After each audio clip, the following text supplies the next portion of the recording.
Vamos ver esse vídeo aqui, então corta. Pessoal, vídeo do Fred Crepe lá no canal Disparada. Se você ainda não acompanha, vai lá no canal Disparada. E também do Fred Crepe, vou deixar o link aí na descrição pra quem estiver vendo esse corte. Pô, vídeo massa demais, mano. Vejam até o final que esse vídeo está pica das galáxias. Bora lá? Por que cancelar o Roger Waters? Bora. Fala pessoal, tudo bem com Tudo vocês? bom, Fredinho? Estamos aqui de novo para mais um vídeo no Disparada. Dessa vez a gente vai comentar um assunto que ganhou bastante destaque nessa última semana, que foi a tentativa de destruição do Roger Waters, ex-baixista e vocalista do Pink Floyd. Nessa última semana o Roger foi acusado de apologia ao nazismo por conta de um uniforme usado em um show em Berlim. Isso gerou investigação até da polícia. Além disso, organizações judaicas estão reforçando as acusações de antissemitismo contra o músico por conta das suas posições críticas a Israel. Tudo isso criou a tempestade perfeita para o seu cancelamento. Por conta disso, eu resolvi fazer esse vídeo explicando o que aconteceu e mais, explicando que tem algo muito mais profundo aí nessa tentativa de destruição do Roger Waters. O vídeo dessa semana é sobre isso.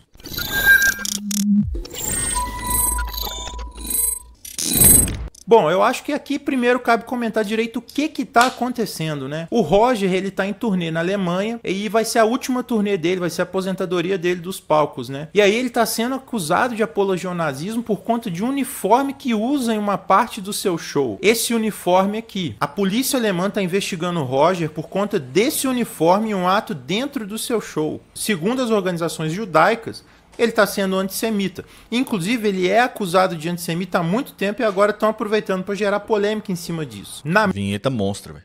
minha opinião, isso é uma grande insanidade, uma desonestidade e uma sacanagem contra o Roger Waters. Por quê? Em 1979, o Pink Floyd lançou o álbum The Wall, que é considerado por muitos um dos melhores álbuns de música de todos os tempos. O sucesso que ele fez na época foi absurdo, tanto que ele está sempre em lista dos mais vendidos de todos os tempos. Segundo estimativas, ele já vendeu mais de 30 milhões de cópias, o que o coloca no clube dos grandes da música mundial. Esse álbum ele foi escrito praticamente sozinho pelo Roger Waters, depois de uma experiência que ele teve na turnê no álbum Animals, anterior ao The Wall. Em um show, o Roger ele se desentendeu com um fã e cuspiu nele. E aí um desentendimento que rolou nesse caso bagunçou a cabeça do Roger, que resolveu tomar essa experiência como ponto de partida para a escrita do que eu considero ser a grande obra-prima do Pink Floyd, ao lado do The Dark Side of the Moon, né, que é outra grande obra-prima da banda. O Roger parte dessa experiência com o fã e ele cria uma ópera rock,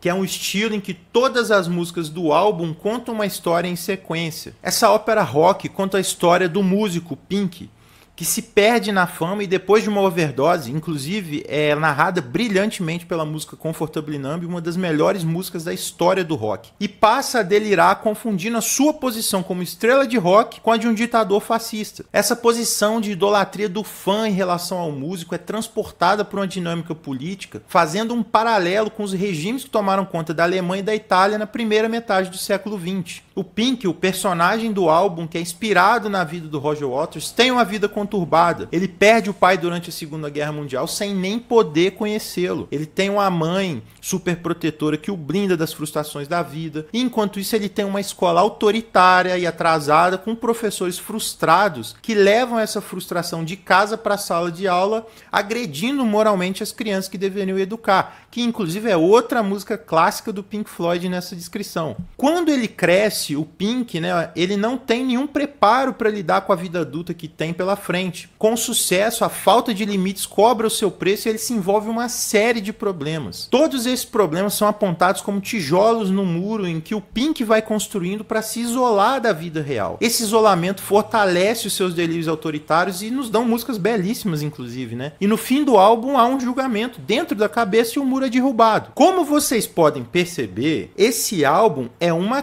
crítica ao autoritarismo. Ele faz um paralelo interessante entre o rockstar e o ditador autoritário como pessoas pequenas que não tiveram preparo para a vida e que não experimentaram limites para os seus delírios. Depois que o álbum foi lançado, a turnê dele fez um enorme sucesso também, e o que fez com que ele ganhasse um filme estrelado pelo Bob Geldof, o que foi incorporado pelo Roger Waters na turnê posterior que ele fez depois que ele saiu do Pink Floyd. O álbum e todos os seus elementos são uma crítica ao autoritarismo autoritarismo. Inclusive, o Roger, ele fez um show gratuito em Berlim, depois que o muro de Berlim foi derrubado, apresentando justamente o show do The Wall, com vários outros convidados. Então, por que o Roger está sendo cancelado agora? E aí a gente entra em algo mais profundo. O Roger Waters é um dos artistas politicamente mais ativos das últimas décadas. E uma das suas principais causas envolve a questão palestina. O Roger é um dos principais defensores do BDS, um movimento que prega um boicote diplomático, acadêmico e artístico a Israel por conta das políticas praticadas contra o povo palestino na região. BDS não é aquela banda coreana lá?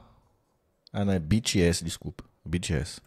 Israel vem ocupando ilegalmente territórios que não são seus na região e passando um conjunto de leis de segregação que muita gente chama de apartheid, lembrando o regime de segregação que aconteceu na África do Sul até 1994. Inclusive, pensadores fortemente liberais e pró-ocidente, como é o caso do Steven Levitsky e do Daniel Ziblatt, que escreveram o best-seller Como as Democracias Morrem, eles utilizam o termo apartheid para caracterizar o que Israel está fazendo ali. Inclusive, muitas dessas leis aprovadas em Israel lembram a perseguição contra os judeus na Alemanha durante as décadas de 30 e 40 do século XX. O Roger abraça a causa palestina e usa sua influência para fazer com que artistas se recusem a tocar Israel em apoio ao boicote. Por conta dessa posição, o Roger é acusado de antissemita por anos por organizações judaicas. Mesmo assim, nunca chegaram a forçar a barra como agora. O que tem de novo? A guerra na Ucrânia. O Roger, ele não comunga com as posições da OTAN em relação à guerra e isso é motivo de fúria. Assim que a guerra estourou, o Roger publicou uma carta em resposta aos questionamentos de uma fã ucraniana. Ele foi questionado sobre um suposto silêncio em relação à guerra da Ucrânia, sobre como isso seria incompatível com as suas letras pacifistas e anti-guerra. A resposta que ele deu foi antológica. Ele mostra que se posiciona contra a guerra na Ucrânia desde o primeiro momento e presta solidariedade ao povo ucraniano, condenando a invasão russa, mas aponta que a paz não é um objetivo da OTAN e que ele não vai levantar a bandeira da guerra como os falcões da guerra querem lucrar e ganhar em cima disso. Ele aponta todo o histórico da indústria da guerra, sobre como ela está lucrando com o conflito na Ucrânia, mostrando como o país do leste europeu é um peão nesse jogo geopolítico atual e que está sendo usado pelas potências ocidentais. Ele mostra que as potências ocidentais estão estimulando a guerra mesmo sabendo que isso pode destruir a Ucrânia. Além disso, ele lembra a fã as relações do exército ucraniano com elementos neonazistas, lembrando, por exemplo, sobre o batalhão Azov e outros. Nesse pronunciamento, ele não alivia para o Putin. Ele chama ele de gangster, mas ele não alivia para ninguém. Ele chama o Putin de gangster, ele chama o Obama de gangster, ele chama Hillary Clinton de gangster e lembra todas as guerras que eles fizeram no Oriente Médio, a invasão do Iraque do Bush e por aí vai. E aí, a gente pode responder, é isso que fez ele ser cancelado. O seu posicionamento em relação à questão palestina, mais o seu posicionamento crítico em relação à OTAN na guerra da Ucrânia, fez essa operação de destruição ter sido montada. O uniforme, a performance artística é apenas um elemento para ser justificado nesse processo de destruição. E isso precisa ficar claro. O cancelamento não veio pelo que ele fez, mas pelo que defende por quem ele é. Nesse caso, ainda tem um outro elemento que tem que ser discutido aqui, que vai além do caso do Roger Waters. Essa tentativa de destruição do Roger Waters é um absurdo e muita gente percebeu isso. Inclusive, muita gente que é fã do Pink Floyd, como eu, ficou revoltada. Agora, o que pouca gente percebeu foi o seguinte: o modus operandi desse cancelamento é exatamente o mesmo do cancelamento de outras figuras. Inclusive, eu me arrisco a dizer que muita gente que acha absurdo o que fazem com o Roger, aplaudem o que fazem com outras pessoas. E aqui eu vou lembrar um outro caso de cancelamento que acontece no Brasil recentemente. E não, eu não vou falar do humorista, eu vou falar aqui do jornalista Glenn Greenwald. Não é novidade para ninguém que o Glenn Greenwald pode ser considerado um dos recordistas de cancelamento na política brasileira nos últimos anos, né? As suas críticas à atuação do Alexandre de Moraes, a sua defesa da versão americana da liberdade de expressão, que eu discordo, inclusive, defendendo publicamente figuras como o Monark, que foram execradas pela opinião pública. Falar uma parada sobre esse bagulho do Monark, tá bom? Informação. Não é suposição, não é percepção minha, tá? Informação. O bagulho do cancelamento do Monark foi muito mais orquestrado do que a gente imagina, tá ligado? Inclusive empresas de publicidades, tal. Manja? Orquestrada pra poder cancelar ele, velho. Já tinha rolado alguns movimentos antes e... Enfim. Informação, mano. Informação mesmo, assim. O bagulho foi orquestrado mesmo pra poder tirar ele ali do flow, coisa e tal, senão não ia rolar patrocínios ou coisa do tipo, tá ligado? Renderam uma espécie de lugar especial no livro negro daqueles nobres guerreiros que estão salvando a democracia na internet. Uma fauna cada vez mais presente no debate político brasileiro. O argumento ou esboço de argumento é simples. O Glenn Greenwald se perdeu completamente defendendo as teses da extrema-direita. Por conta disso, os mesmos que fizeram atos públicos de apoio quando o Glenn revelou os podres da Lava Jato, essenciais para anularem as condenações do Lula, agora estão se sentindo autorizados a destilar todo o seu amor exigente contra ele nesse novo momento onde a democracia brasileira foi salva. Porém, eles não perceberam que houve uma mudança brusca na dinâmica política brasileira. E eles ainda não perceberam que quem mudou foram eles. Pelo menos desde o período Bush, o Glenn Greenwald está sempre ao lado da trincheira antissistema.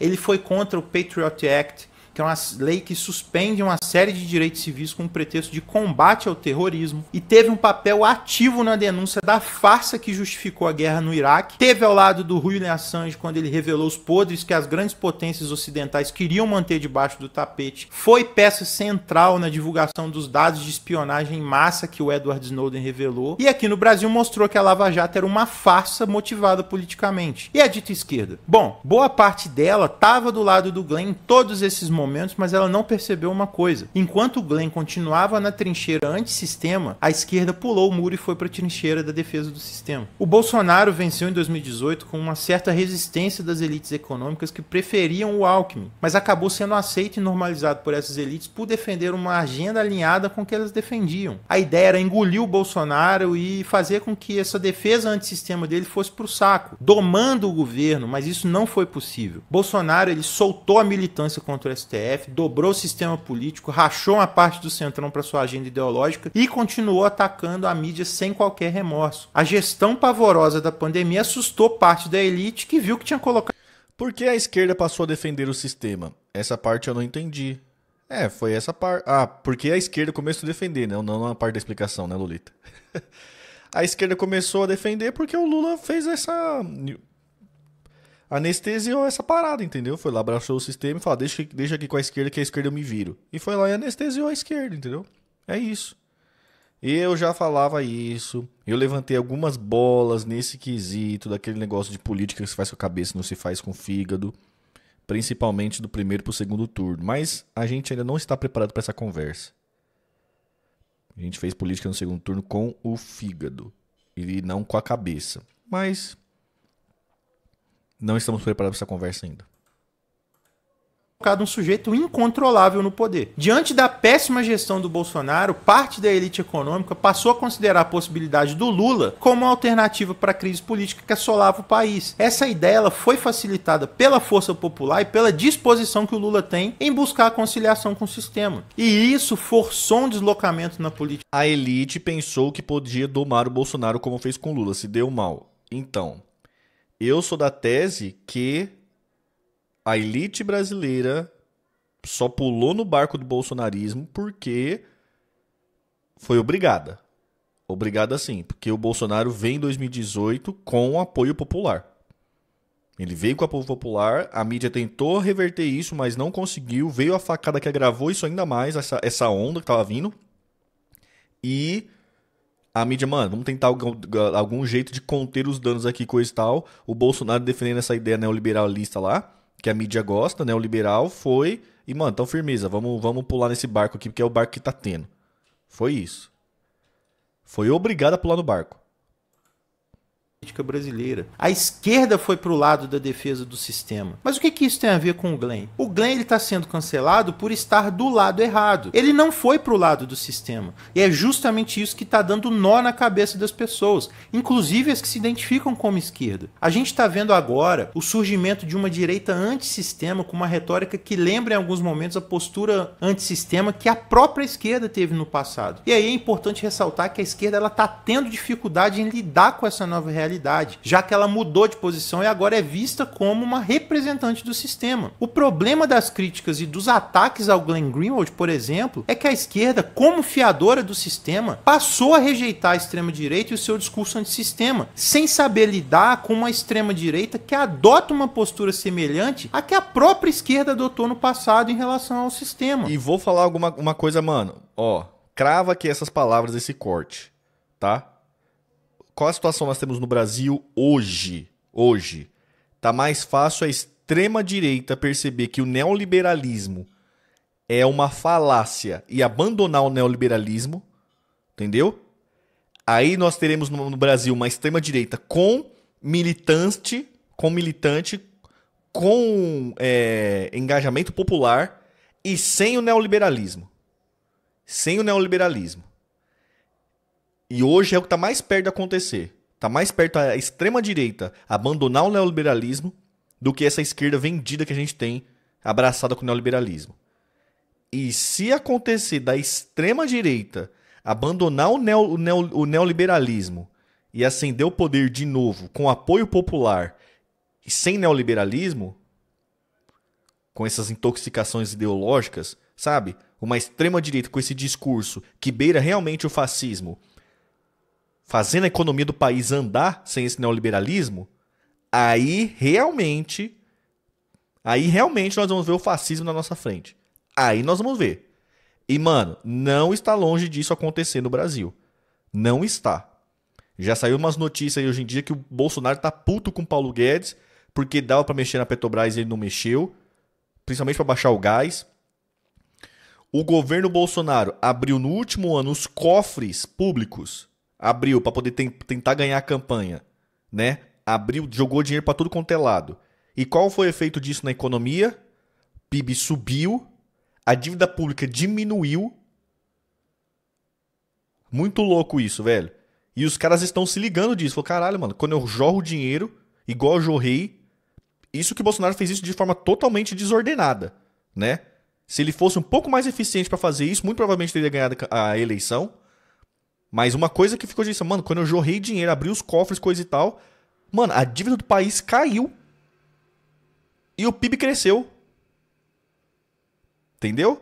E eles estão se ligando disso. Na hora que eles se ligarem disso, aí sim a esquerda vai ver o que é fascismo, velho.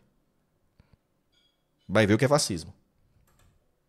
E aí, é bom lembrar que quem ia para a porta de casa de ministro do STF fazer protesto até bem pouco tempo no Brasil era a esquerda e não o bolsonarismo. Vejam, a questão do cancelamento não é o que é dito, mas quem diz. Na quadra atual da história, tá ao lado de uma posição de sistema, envolve estar contra a maioria da galera que adora um cancelamento na internet. E isso tem a ver tanto com o Roger Waters como com o Glenn Greenwald, que inclusive estão juntos numa série de questões. As pessoas não perceberam ainda que está acontecendo um deslocamento interessante na política, em que a esquerda está cada vez mais entrincheirada em uma posição pró-sistema. Isso envolve tentativas de cancelamento que eu descrevi aqui. Eu me arrisco a dizer que ainda há um elemento psicológico nisso. A esquerda ela não quer se ver no espelho como defensora do sistema e procura elementos mínimos para simular uma resistência Palavras totalmente duras. fictícia, óbvio, na arena pública. Isso envolve uma espécie de raiva internalizada, até subconsciente, envolvendo a própria rendição, enquanto Eu sei, André. É isso que eu tô falando. Ele torrou dinheiro pelos motivos errados.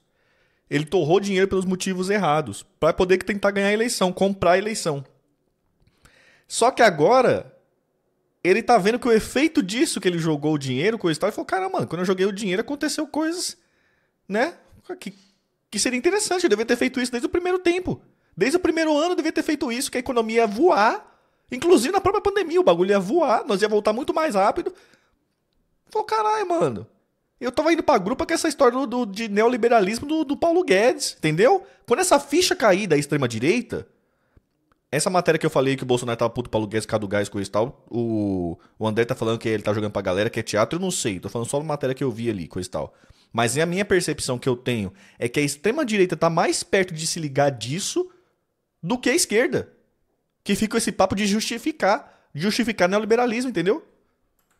outros continuam defendendo as causas que sempre defenderam nas suas vidas, para além da estética e da lacração das redes sociais. Em suma, seja o Roger Waters, seja o Glenn Greenwald, quem mudou de posição nesse jogo. E é isso, pessoal. Grande abraço para todo mundo. Eu gostaria de pedir a vocês para se inscreverem aqui no canal do Disparada, deixarem o sininho ativado e deixarem o like nesse vídeo e compartilhar com seus amigos. Convido também a acompanharem outros programas do Disparada. E quero destacar aqui a edição especial do Questão Nacional, que entrevistou o professor Mangabeira Unger. O link tá aqui na descrição e vale muito a pena. Eu vou deixar aqui também o meu canal para que vocês possam me acompanhar lá também. E aí, aproveitando essa questão do cancelamento, eu deixo o convite para vocês que amanhã, às 20 horas, aqui no Disparada, vai ter entrevista com a jornalista Madeleine Lasco, no Disparate, que é o podcast do Disparada. Boa. Na segunda-feira, às 20 horas, tem o Massa Crítica com o Tami Felipe e o Fausto Oliveira. E a gente se encontra sempre às quarta-feiras, ao meio-dia, aqui no Disparada com o nosso É Sobre Isso. Beijo. Grande abraço. Tamo junto, mano.